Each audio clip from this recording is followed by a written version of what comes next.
우리 엄마들이 이렇게 서서 돌아다니셔도 돼요. 우리 목양실 가셔도 되니까요. 문 열어놓으시고 같이 말씀 보도록 하겠습니다. 출애굽기 20장 3절, 신명기 5장 7절인데요. 자, 화면을 띄워주시면 여기 보면 우리말 성경이 있고 개역개정도 있는데요. 개역개정을 먼저 개역개정 올려주시고 우리말 성경을 올려주세요. 경은아, 출애굽기 20장 3절을 개역개정하고 우리말 성경으로 올려주세요. 네, 좋습니다. 자, 여러분 요거를 순서대로 읽으시면 되겠습니다. 오늘 개역개정 우리말 성경을 꼭 봐야 돼서 제가 2개 다 올렸거든요. 읽겠습니다. 시작. 너는 나 외에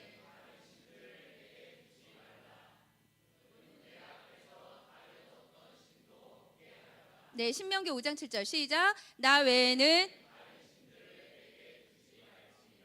너희는 나 외에는 다른 신들을 아멘. 여러분 이 시간 영상 하나 보고 우리 설교 시작하도록 하겠습니다. 불 꺼주시고요. 제목은 무속에 빠진 그리스도인이라는 영상입니다. 보겠습니다.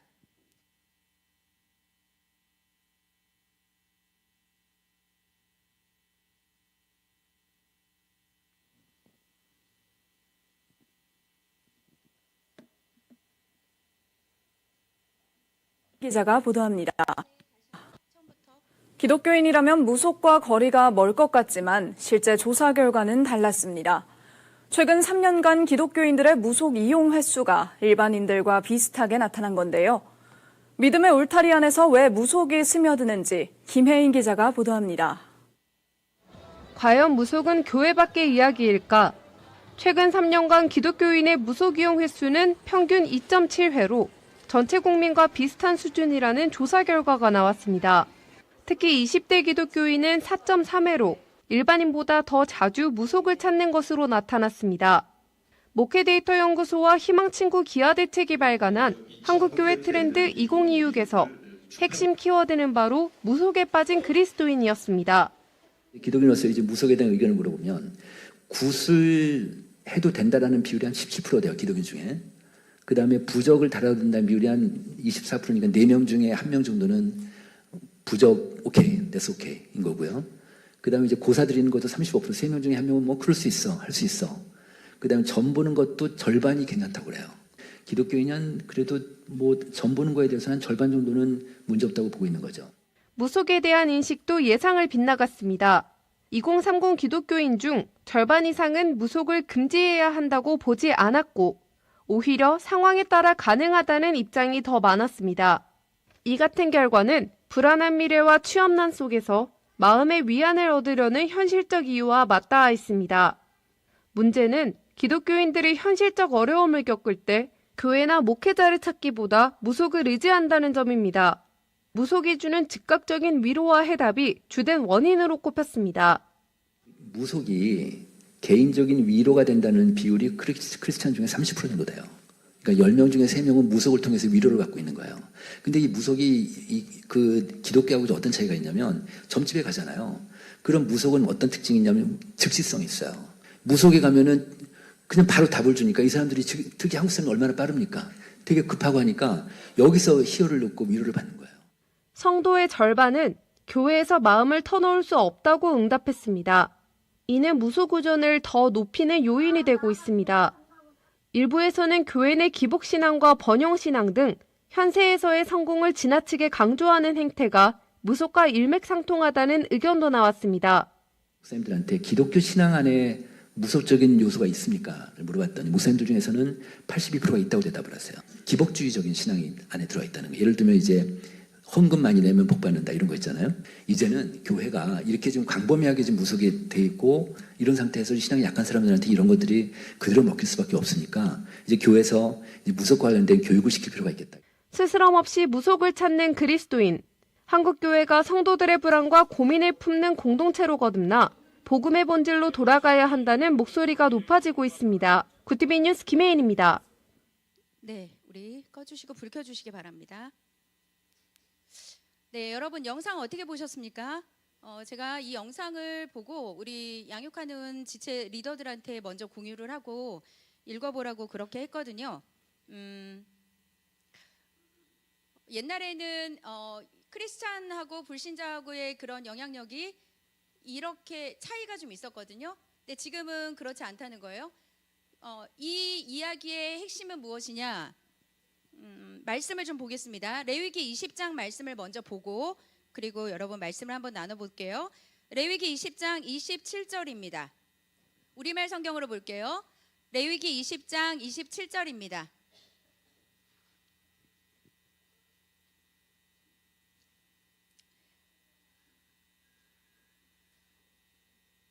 자, 읽겠습니다. 시작.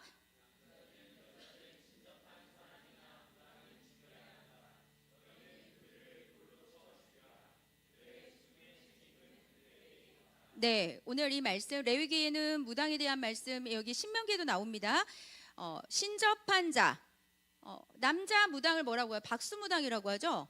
예, 그 무당은 하나님께서 죽이라고 했습니다. 왜냐하면 하나님께서 하나님의 예언의 자리를 그들이 넘보기 때문에 그렇습니다. 그래서 한국은 특히 이 오컬트 문화가 굉장히 발달이 돼 있고 그 다음에 무당이나 이런 무속 신앙이 우리나라 근간에 원래부터 좀 퍼져 있기 때문에 이 무당에 대해서 굉장히 자연스럽죠. 저 보세요. 여러분 혹시 이제 제가 무속이 어떻게까지 지금 확산이 돼 있는가를 좀 봤는데 요즘에는 그 은행 온라인 그 사이트에도 운세 보는 게 있더만요.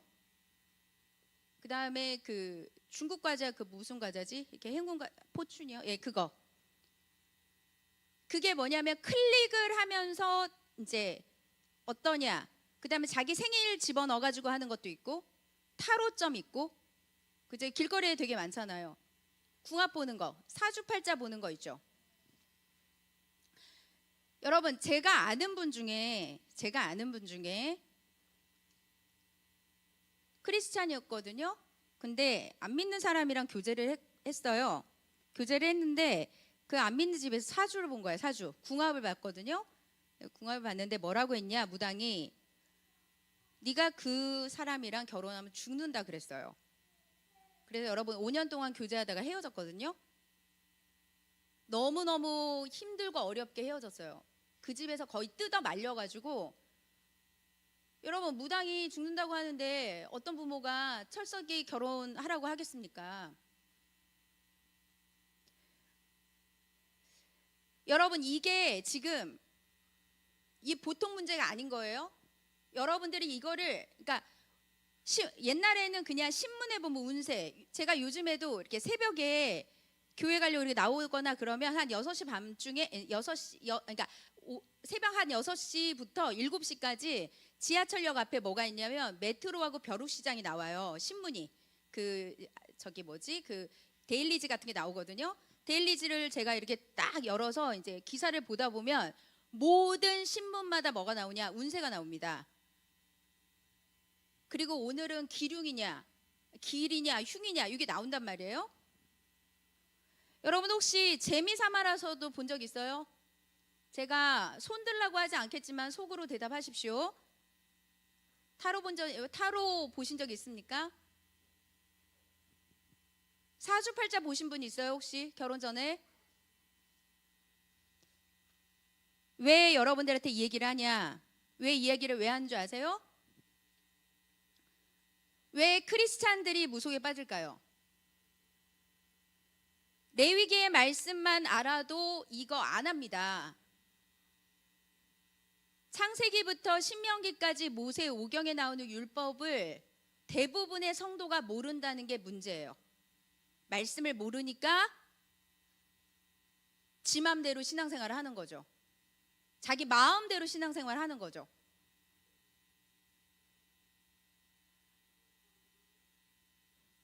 여러분 우리가 이제 오늘 이 십계명을 통해서 정신을 좀 바짝 차리면서 말씀을 좀 들을 필요가 있겠습니다.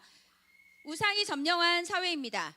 여러분 프리드리 니체라는 아주 유명한 철학자 아시죠? 자, 우상의 황혼이라는 책을 썼습니다. 이 니체는 원래 집안이 크리스찬 집안이었죠. 물론 나중에 자기는 세상에 신이 없다 그러고서 그렇게 하고 죽었지만 이 사람이 우상의 황혼이라는 책에서 이런 이야기를 했습니다. 세상에는 실상과 실체보다 우상이 더 많다라는 고백을 한 적이 있어요. 이 사람이 했던 말입니다. 그럼 여러분, 우상 숭배가 뭐죠? 우리는 목상 있죠. 그 제주도 가면 여러분 절하는 거 뭐 있죠? 하루방이라는 거 있잖아요. 그 코 만지고 이러잖아요. 그게 뭐예요? 미신이잖아요. 코 만지면 옛날에 아들 난다고 그거 했단 말이에요. 사람들이 제주도에 있는 하루방이. 그래서 얼마나 만졌는지 코가 사라졌다는 얘기까지 있었어요. 옛날에. 목상 앞에서 절하는 원신을 생각할 거예요. 여러분들은 우상 숭배? 아니면 사도행전에 나오는 고대 그리스 문화를 연상하기도 할 겁니다. 아테네 신전. 그 다음에 현대사회에서 우리가 파르테논 신전에 가서 절했던 제사장들, 거기서 여러 가지 막 화려하게 춤추면서 제사 드렸던 이걸 생각할 것입니다. 그리고 현대사회에서 우상은 뭘까요? 우리는 지금 토테미즘에 들어가 있지 않기 때문에 현대사회에는 고대와 근본적으로 다르지 않는데, 고대에는 제사 드리는 제사장이 있었고 토템 의식이라는 게 있었어요. 자, 그런데 현대사회에서의 우상은 무엇이냐? 행복한 삶이라는 복을 얻고 애군을 물리치려면 제사를 드려야 되거든요. 이해하셨어요? 애군을 물리치고 내가 복 받으려면 제사 드려야 되거든요. 자, 예를 들어 보겠습니다. 미모와 권력과 돈과 성취라는 신 앞에서 우리는 이제 그것이 신적인 위치가 되었기 때문에 그것을 통하여서 우리가 인신제사를 드리고 있다는 뜻이에요. 내 몸을 그렇게 드린다는 뜻입니다. 젊은 여성이 외모에, 몸매에 과도히 집착하면 뭐가 생기죠? 몸을 드려야 되니까 악착같이 뺍니다. 근데 집착하면 나중에 어떻게 되냐? 섭식장애가 오거나 우울증이 오는 거예요. 무슨 말이냐? 파르테논 신전에다가 향을 피우지 않아도 돈이나 시간이나 여러 가지 힘과 성공을 떠받들기 시작하면 인간이 인신제물이 된다는 뜻이에요. 직장을 한번 예를 들어볼까요? 높은 직급을 얻기 위해서, 내가 그 자리까지 가기 위해서, 재물을 얻기 위해서 여러분, 사람들은 인신제사를 드립니다. 어떻게? 가정을 파괴하거나 공동체를 팽개쳐 가면서 그걸 얻으려고 한다 이 말이에요. 그게 바로 인신제사입니다.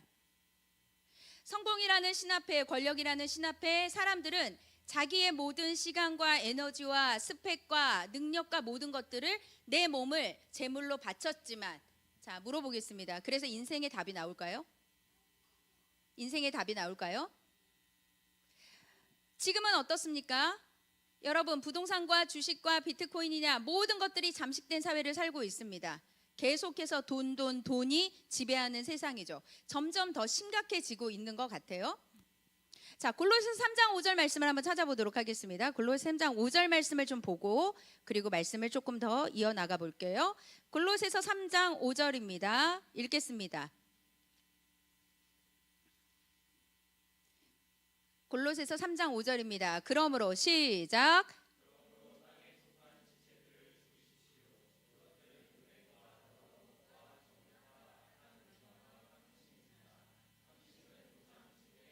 네, 여러분, 탐심이 뭐라고요? 우상숭배라고요. 그러니까 여러분들이 지금 원하는 것들이 영적인 중독이 될 수 있다는 거예요. 중독은 여러분 왜 생겨요? 중독은 갈망하면 갈망할수록 더 갈증이 나게 하거든요. 그래서 마약을 하는 사람들이 더 센 거로 가는 이유가 갈망을 하는데 갈증이 해결이 안 되기 때문이에요. 더 깊게 가는 거예요. 만족이 없다는 거죠. 그래서 더 채우려고 무모하게 도전하고 모험을 불사하다가 파탄으로 가는 것입니다. 제가 아까 얘기했습니다, 여러분. 근데 여러분, 우리가요 어디 중독에 빠지거나 내가 어디에 좀 매몰이 됐다 칩시다. 그런데 정신을 차리고 날잖아요. 그럼 내가 왜 그랬지라고 생각할 때가 있어요. 자, 예를 한번 들어볼게요. 자, 술을 마시거나 아니면 예를 들면 내가 막 뭔가를 좋아하는데 취해 있다고 생각해 봅시다. 자, 술 마시는 사람 숙취 때문에 전날 밤에 일이 기억이 안 나거든요. 그거랑 같다는 거예요. 무슨 말이냐? 여러분, 인간은 이성이 있고 지식이 있고 머리가 있어요. 그래서 조절이 된다고 생각하는 거예요, 사람들은. 왜 조절이 안 되냐면 이성이 왜 어긋나는 줄 아세요?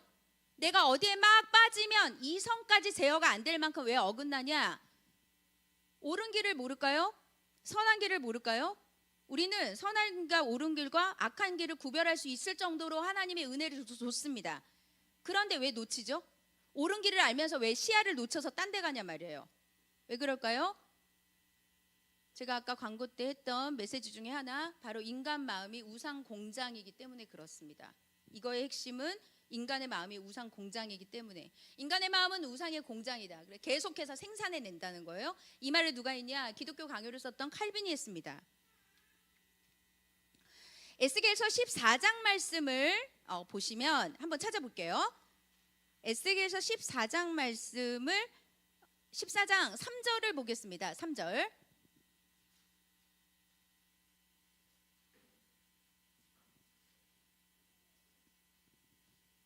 에스겔 14장 3절 말씀, 사람아 이 사람들은, 읽겠습니다. 시작.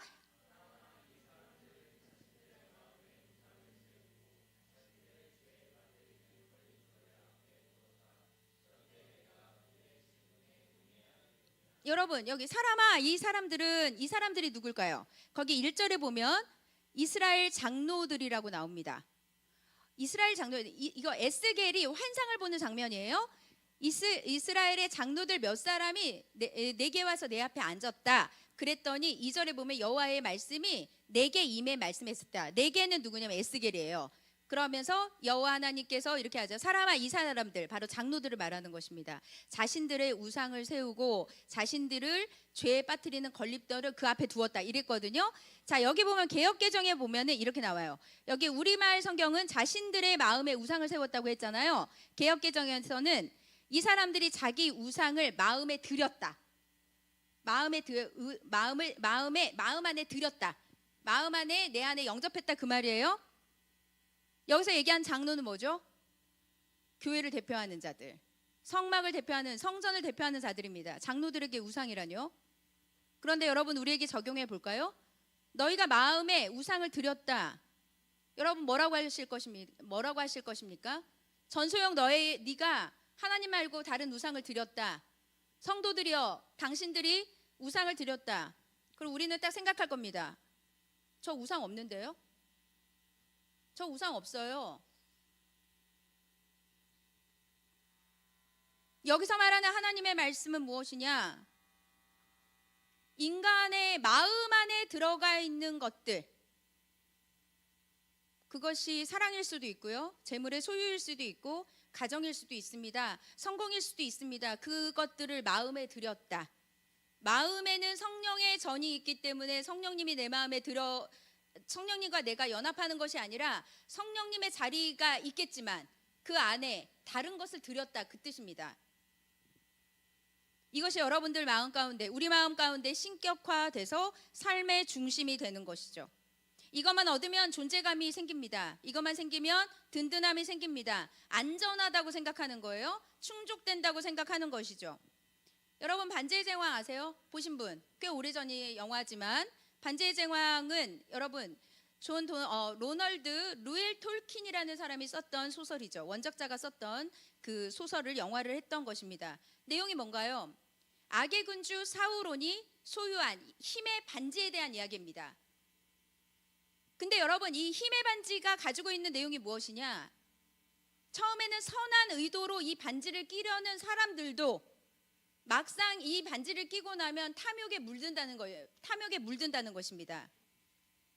그래서 여러분, 이 톨킨의 반지의 제왕을 이 책을 가지고 연구했던 그 미국의 교수 중에 톰 쉬피라는 교수가 이렇게 얘기했어요.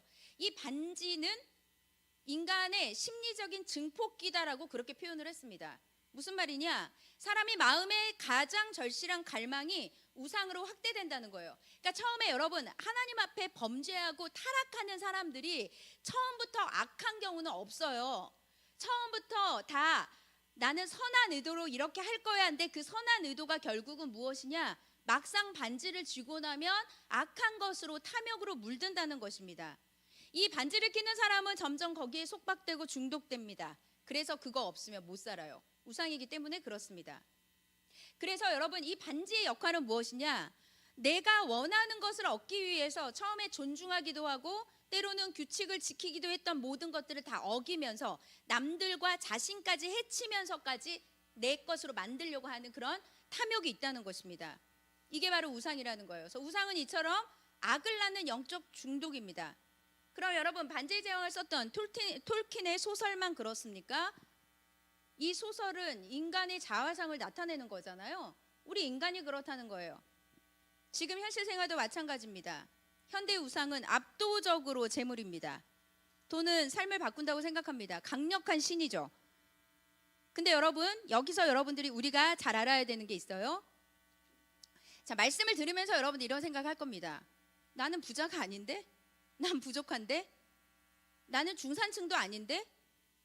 자, 이 탐심의 문제가 나 말고 저 부자들에게만 있다고 생각해서 여러분, 진짜 내가 어떤 모습을 가지고 있는지 못 본다는 게 문제인 거예요. 가난한 사람도 여러분 탐심 있어요. 돈 없는 사람은 여러분 탐심 없는 것 같아요? 조금 돈 있는 사람은 탐심 없을 것 같아요? 부자만 탐심 있을 것 같습니까? 그렇지 않습니다. 가난한 자나 부자나 똑같이 탐심은 있습니다. 내가 뭐 이 정도 취해가지고 안정적으로 살려고 하는 게 하나님 뭐 그렇게 죄예요? 마음을 들여다보세요. 우리는 이 근본 진리에서 누구도 벗어날 수 없습니다. 목회자 못 벗어납니다. 나는 윤리적으로 깨끗하니까 못 벗어난다는 말입니다. 오늘 1계명이 바로 그 이야기를 하는 것입니다. 나 외에 다른 신을 섬기지 말라. 오늘 출애굽기 20장 개역개정을 보면 우리말 성경에서는 그렇게 안 나오는데 20장 3절에 보면 이렇게 너는 나 외에는 다른 신들을 해서 복수형으로 나와요. 다른 신들. 나 빼고 다른 신, 그러니까 뭐죠? 신이 많다는 거야. 저는 성공 같은 거 바라지 않아요. 그 사람 다른 걸 원하는 게 있겠죠. 그러니까 다른 그 욕심이 많아서 모든 신을 갖고 있는 사람도 있겠지만 다른 신들을 다 갖고 있다 이 말입니다. 다른 신들은 뭐죠? 출애굽기 20장 4절부터 5절에 보면은 이렇게 나옵니다. 여러분, 우리 1계명은 나 외에 다른 신들을 섬기지 말라잖아요. 2계명이 뭐죠? 우상 만들지 말라는데 그럼 다른 신들은 뭐냐면 그 우상이거든요. 우상에 대해서 어떻게 표현할게요? 20장 4절에서 5절에 보면 이렇게 나옵니다. 하늘에 있는 것, 아래에 있는 땅에 있는 것, 그다음 땅 아래 물 속에 있는 것. 무슨 말이냐? 모든 것이 다 신들이 될 수 있다. 하늘에 있는 것, 땅에 있는 것, 땅 아래, 바다까지. 물고기도 여러분 신이 될 수 있는 거죠. 모든 게 그렇게 될 수 있다는 거예요. 하늘에 여러분 세상 모든 것이 그렇게 포함이 된다는 것입니다. 그러니까 어떤 것이든 삶의 어떤 것이든 우상 노릇을 할 수 있다는 것입니다. 그런데 우상이라는 것은 여러분 나쁜 거가 아니에요. 우리 돈 없으면 못 살아요. 이 세상에서. 교회도 물질이 없으면 사역을 할 수가 없습니다. 무슨 말이냐? 우상이라는 것이 나쁜 거라고 생각하지만 그 본질이 나쁜 건 아니라는 거예요. 그런데 문제는 좋은 거예요. 우상이. 여러분 왜 우상을 갈망하죠? 좋으니까 갈망하는 거 아니에요?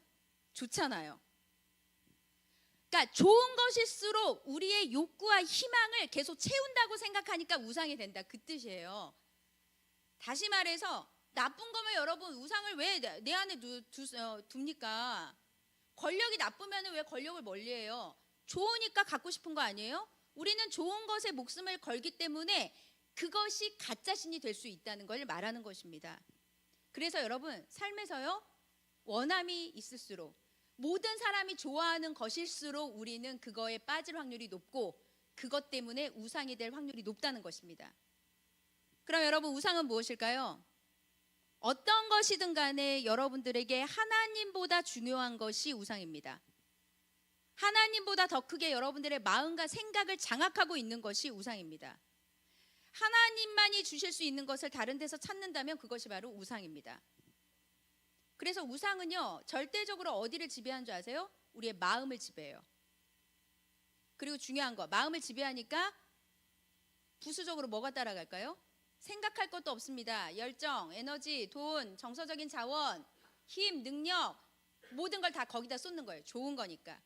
얘기해 볼까요? 여러분, 직업도 우상이 될 수 있습니다. 돈벌이, 성취, 호평, 체면, 사회적 지위, 가정도 여러분, 가정도 우상이 될 수 있어요. 자녀는 말할 것도 없습니다. 로맨틱한 이성 관계, 업계 최고가 되는 것, 안전한 것, 환경이 두렵지 않은 것, 외모, 두뇌, 정치적인 대의 명분, 도덕, 가치관, 심지어 기독교 사회에서, 기독교 안에서의 사역에서도 성공하는 것도 우상입니다. 사람들이 문화적 환경에서, 사회 속에서 예를 들면 외모 때문에 고민한다고 생각해 보세요. 이미 여러분 이 범주가 넘어섰습니다. 사람들은 건강을 위해서 운동을 하는 사람도 있지만 거기에 시간 투자, 돈 투자를 합니다. 그래서 왜냐하면 외모가 성품까지 장악한다는 걸 믿고 거기다가 막 투자하는 거예요. 막 투자하는 것입니다.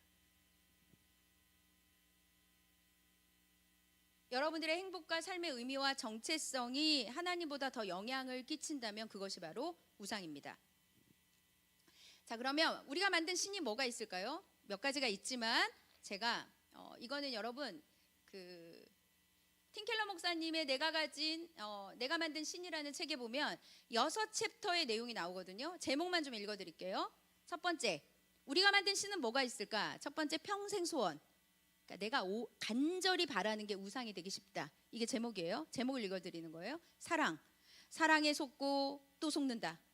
로맨틱한 이상, 행복한 가정 꿈꾸는 거예요. 이 세상에 없는 사람, 이 세상에 없는 여자, 이 세상에 없는 남자 찾는다는 거죠. 그러다가 거기에 노예가 된다는 거예요. 남자 없으면 못 살고 여자 없으면 못 사는 사람이 된다는 것이죠. 세 번째, 돈과 재물입니다. 풍족한 소유와 소비로도 영혼의 헐벗음을 면치 못한다. 이게 3챕터의 제목이에요. 세 번째, 성취입니다.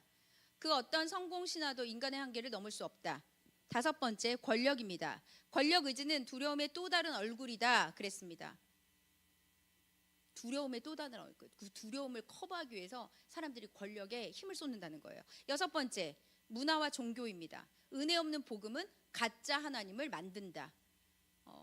여러분 나중에 기회 되면 이 책을 한번 읽어보시면 좋을 것 같아요. 금방 읽어요. 금방. 책이 얇기 때문에. 자, 성경이 말하는 우상 숭배는 여러분 좀 복잡해요. 나 외에 다른 신을 섬기지 말고 하나님 교회 다니면 되지. 우리 이렇게 단순하게 생각하잖아요. 그런데 하나님께서 생각하는 우상 숭배가 성경을 우리가 깊이 탐구하다 보면 우상 숭배는 사실 굉장히 복잡해요. 왜냐하면 지적인 부분과 심리적인 거, 사회적인 거, 문화적인 거, 영적인 범주를 다 아우르기 때문에 그렇습니다. 자, 개인의 우상을 한번 볼게요. 한 세 가지 개인적인 우상, 문화적 우상, 지적 우상을 보겠습니다. 개인적 우상입니다. 계속 얘기했던 거예요. 로맨틱한 가정, 로맨틱한 사랑, 돈, 권력, 성취, 내가 속한 분야에서 인맥, 네트워크 형성해가지고 내가 무언가를 하려고 하는 것, 가족, 자녀, 아내, 남편, 인간관계를 통해서 나를 증명하는 것, 타인에게 정서적으로 의존하는 것에 기대하는 것, 건강을 위한 것, 몸매, 매력적인 외모, 사람들에게 호감을 가려고 하는 이 모든 것들이 여러분들의 열등감이 결국은 우상이 되는 경우도 많은 거죠. 그죠? 자, 많은 사람들이 이런 것들을 통해서 삶의 의미를 자꾸 여기서 찾으려고 하는 거예요. 자, 두 번째, 문화적 우상입니다. 문화적 우상은 무엇이냐? 군사력, 기술 발전, 경제 변혁. 여러분 오늘 제가 이 십계명 모든 양육에서 저도 팀켈러 목사님의 책을 많이 인용을 했어요. 인용을 했고 우리 지금 양육하는 내용들을 계속 제가 공부하면서 여러분들한테 알려주는 거니까 여러분들이 요거 잘 듣고 양육과 함께 연결을 잘 해보시기 바랍니다. 문화적 우상은 경제 번영, 그 다음에 군사력이에요. 뭐 기술 발전 이런 게 문화적인 우상인데 전통적인 그 문화적 우상이 뭔지 아세요? 전통적인 우상은 의무, 도덕적 가치, 율법 준수를 통해 가지고 내가 얼마나 괜찮은 인간인지 이게 이제 문화적으로. 그러니까 이런 것들이 무엇이 되냐면 죄인이라는 걸 희석시키죠. 나는 도덕적으로 괜찮으니까 죄인이라는 걸 희석하니까 복음이 안 들어가는 거예요. 그럼 우상이 되는 것입니다. 왜냐하면 나는 괜찮으니까, 난 죄인이 아니니까요. 그런데 여러분 이거는 전통적 우상이고요. 이 문화적 우상에서 서구의 우상은 이거라고 하네요. 개인적인 자유. 자유. 여러분 프랑스 대혁명이 뭐에서 나온 거예요? 자유로서 나온 거잖아요. 그러니까 개인의 자유, 자아 발견. 난 누구냐? 나는 누구냐? 그냥 개인의 풍요. 이게 서구의 우상이라는 것입니다. 여러분 그다음에 세 번째 지적 우상이 있습니다. 지적 우상은 여러분 다른 말로 뭐냐? 이데올로기예요. 오늘 이 얘기를 여러분 제가 해드릴 테니까 잘 들으시기 바랍니다. 이데올로기. 자, 여러분 예를 들어서 19세기 말과 20세기 초에 유럽의 지식층이 엄청나게 추앙했던 그런 철학이 있습니다. 뭔지 아세요? 루소의 성선설이에요. 이 루소가 뭐를 이 설파를 했냐면 인간은 선하게 태어났는데 우리 사회의 모든 문제는 교육이 부실하고 사회화가 부실한 탓 때문에 이렇게 세상이 돌아가는 거다. 이걸 19세기 말과 20세기에 루소가 퍼뜨렸던 인간의 선함에 대한 이야기입니다. 요거랑 연결하는 게 뭐가 있죠? 자유주의 신학. 자유주의 신학에서도 인간의 죄를 드러내지 않아요. 인간은 선하다고 말합니다. 그래서 자유주의 신학에서는 인간이 선하기 때문에 사회 시스템을 바꾸면 된다고 얘기해요. 그게 자유주의 신학에서 말하고 있는 설파입니다. 자, 그런데 여러분 이 내용이 언제 박살났냐면 제2차 세계대전을 거치면서 박살이 난 겁니다. 왜냐하면 2차 세계대전을 통해서 여러분 했던 게 뭐예요? 인간의 선함으로 만들어낸 게 전쟁 도구였잖아요. 탱크였잖아요. 총이었잖아요. 핵이나 이런 어떤 폭발물들을 만들었잖아요. 인간이 선한데 결국은 그 선하다고 생각하고 인간의 이성과 인간의 과학적인 그런 능력들은 결국 사람을 죽이는 데 사용을 했습니다. 그래서 제2차 세계대전을 거치면서 산산이 부서졌습니다. 사랑하는 여러분, 이거 말고도 뭐가 있을까요? 공산주의 있습니다. 공산주의는 안 된다 해서 민주주의 들어왔죠.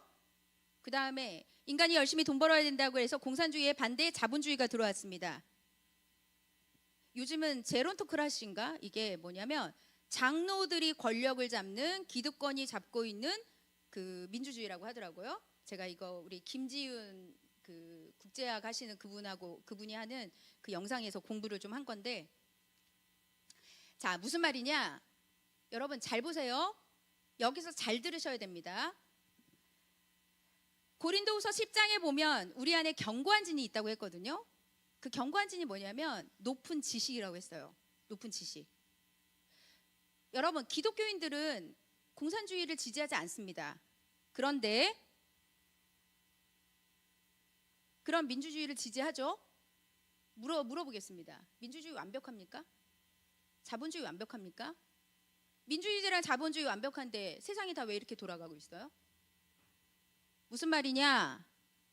여러분들이 가지고 있는 신념과 여러분들이 가지고 있는 그런 어떤 지적인 우상들이 하나님의 말씀보다 높아지면 안 된다는 뜻이에요.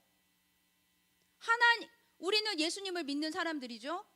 이 세상에 인간이 만들어낸 거는 완벽한 게 하나도 없는 것입니다. 제가 그거를 증명하는 메시지를 하나 알려드릴게요. 영국의 복지제도의 창시자가 있어요. 비어트리스 웹이라는 사람이 있습니다. 이 사람이 나는 인간의 타고난 선에 내 모든 것을 걸었다. 그리고 나서 영국의 복지제도를 만든 사람이에요. 이 사람이. 여러분 유럽이 복지제도가 굉장히 잘 돼 있죠. 그 복지제도가 지금 어떻게 되고 있어요? 나라를 망하게 하는, 잠식하게 하는 지금 도구가 되고 있잖아요. 이 세상은 그런 거예요, 여러분.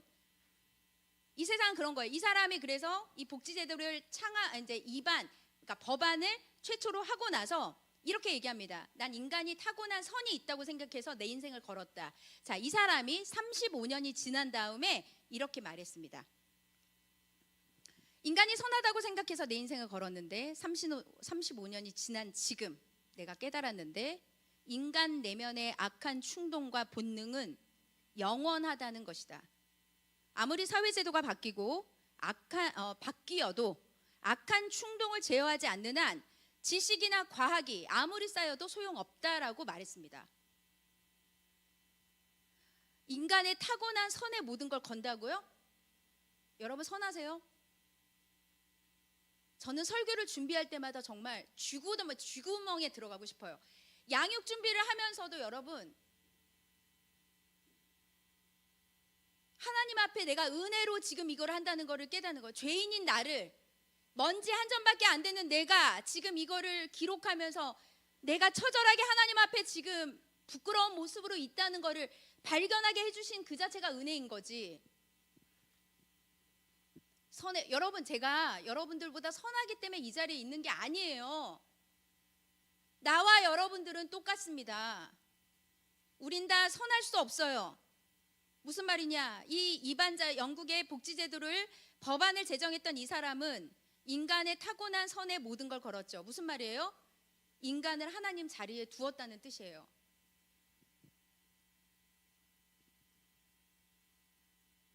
우상에 대해서 여러분 가볍게 생각하지 마십시오. 우리는 일평생 이거 가지고 싸워야 됩니다.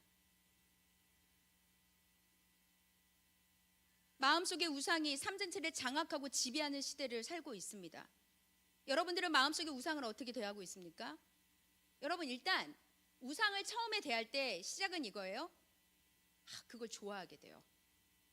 나 이거 갖고 싶다. 욕망이 시작이 됩니다. 사랑하게 되거든요. 나 이거 한번. 여러분, 이런 거 있잖아요. 한참 유행했던 거. 버킷리스트 같은 거 있잖아요. 나 평생 죽기 전에 나 이거 꼭 할 거야. 이런 거 있잖아요. 우상을 사랑하며. 왜냐하면 여러분, 사랑한다는 거 좋아한다는 뜻이니까. 그 어떤 실체를 내가 좋아한다는 뜻이잖아요. 그러니까 그 다음에 사랑하니까 뭐가 생기죠? 믿음이 생겨요. 이거 하면 될 것 같은 거예요. 그 다음에 뭐죠? 그리고 나서 그것에 굴복하거나 순종하는 삶을 살면서 그거에 끌려가는 삶을 사는 거예요. 우리 안에 참 구주는 하나님이어야 되는데 우리의 개인의 경제적 번영과 성취로부터 평화와 안전을 얻으려고 하는 것. 근데 여러분, 왜 우상을 사랑하고 우상을 신뢰하고 우상에게 굴복한 줄 아세요? 여러분, 왜 그런다고 생각하세요? 여러분, 마음을 한번 생각해 보신 적 있습니까? 왜 그런 줄 아세요? 우상의 특징이거든요. 내가 이것을 컨트롤할 수 있는 느낌을 주기 때문입니다. 내가 이거 통제할 수 있어. 나 요 정도까지는 내가 할 수 있어. 통제가 가능하다고 생각하는 것입니다. 그러나 우리 주인이신 우리의 왕은 하나님이어야 합니다. 인간은 무엇이든 자기가 사랑하고 믿는 것을 섬기게 마련이거든요. 그래서 타협이 안 될 만큼 그것이 하나님보다 중요해지면 우리는 그것에 빠지게 되는 거예요.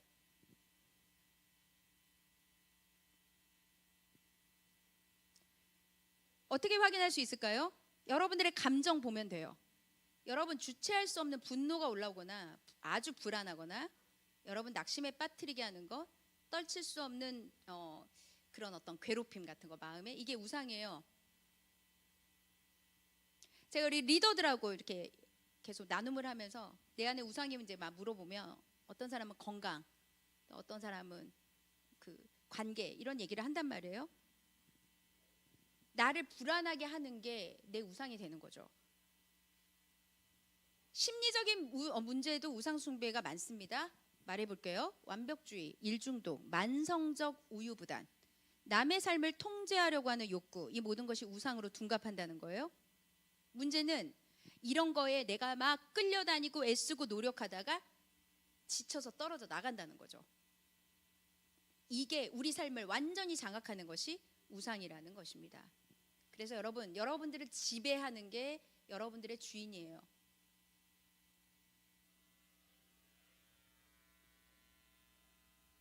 내가 좋아하는 것에 지배당하면 그것이 여러분들의 가짜신이 되는 것입니다. 여러분, 돌이키시기 바랍니다. 슬픔과 절망의 차이 아세요? 슬픔과 절망의 차이. 여러분, 슬픔은요, 위로받을 수 있는 고통이래요. 정말 잘 쓰시는 것 같아. 정말 제가 책을 읽으면서 늘 놀랍니다. 슬픔은 위로받을 수 있는 고통이래요. 근데 슬픔은 여러 것 중에 하나를 잃었을 때 찾아온대요. 그래서 슬픈데 다시 위로받고 그러면 회복할 수 있대요. 근데 절망은 위로를 받을 수 없대요. 왜냐하면 감당할 수 없는 슬픔이기 때문에. 근데 이 절망은 왜 감당할 수 없느냐면 궁극적인 것을 내가 잃어버렸을 때 나타나는 현상이라고 합니다. 그러니까 위로도 받을 수 없고 슬픔의 끝이니까 이럴 때는 어떻게 살지? 내가 어디로 가야 되지? 말하자면 대안이 없다는 거예요. 그야말로 기운이 확 꺾인다는 거죠. 그래서 여러분, 슬픔은 회복이 가능한데 절망은 회복이 안 된다는 거예요. 세상에서 그런 일이 많이 있었죠. 지금은 시간이 많이 지났지만 1929년에 여러분 세계 대공황이 있었죠. 그때 여러분 뉴욕에서 주가 폭락 때문에 연쇄 자살이 어마어마하게 일어났었습니다. 역사를 한번 보세요. 2008년, 2009년이죠. 우리나라에서도 왔었죠. 미국에서 그 서브프라임 모기지 사태 때문에 어떻게 되죠? 미국의 부동산 시장이 붕괴가 되면서 전 세계에 금융위기가 왔습니다. 이때 여러분 뉴욕에 있는 수많은 펀드 매니저들이 굉장히 많이 죽었어요. 그리고 남긴 사람도 있습니다. 죽지 않고 믿었던 사람 중에 이런 고백도 있더라고요. 거기 팀켈러 목사님 책에 보니까 거기 그 교회에 왔던 어떤 성도 이야기가 나오는데 거기에 이게 나오더라고요. 나를 안전하게 해주는 것은 내 통장에 있는 잔고라고 생각했는데 내가 하나님을 믿고 나니까 하나님이 나를 가장 안전하게 하시는 분이다. 이 고백을 그 목사님이 이렇게 적어 놓으셨더라고요. 여러분, 우상 숭배는요 하나님께 불순종하는 것이 아닙니다. 여러분들의 마음이 하나님이 아닌 다른 곳에 두는 거예요. 아까 골로새서 3장 말씀을 읽었죠. 탐심이 우상 숭배다 그랬거든요. 근데 그 말씀의 1절에 보면 뭐라고 하냐면 너희가 그리스도와 함께 다시 살았다면 위의 것을 찾으라. 그리스도께서 하나님 우편에 앉아 계시느니라 위의 것을 생각하고 땅의 것을 생각하지 말아라 라고 말씀하고 있습니다. 그리고 이렇게 말합니다. 땅의 것을 지체를 죽여라. 음란과 부정과 욕심과 정욕과 탐심은 우상 숭배다 이렇게 말씀하고 있는 거예요.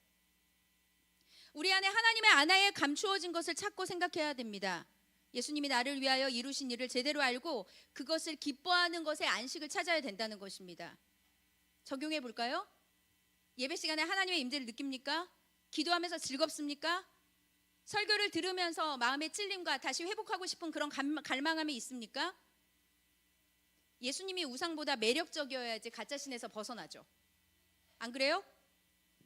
우상을 뿌리 꽂고 그 자리에 하나님 그리스도의 사랑을 심지 않으면 우상은 다시 자라나는 것입니다. 그래서 여러분 우상이 다시 자라나기 때문에 그 안에다가 무엇을 채워요? 성령의 충만함, 하나님의 말씀, 하나님과 연합, 하나님과 임재 이걸 채우는 거죠.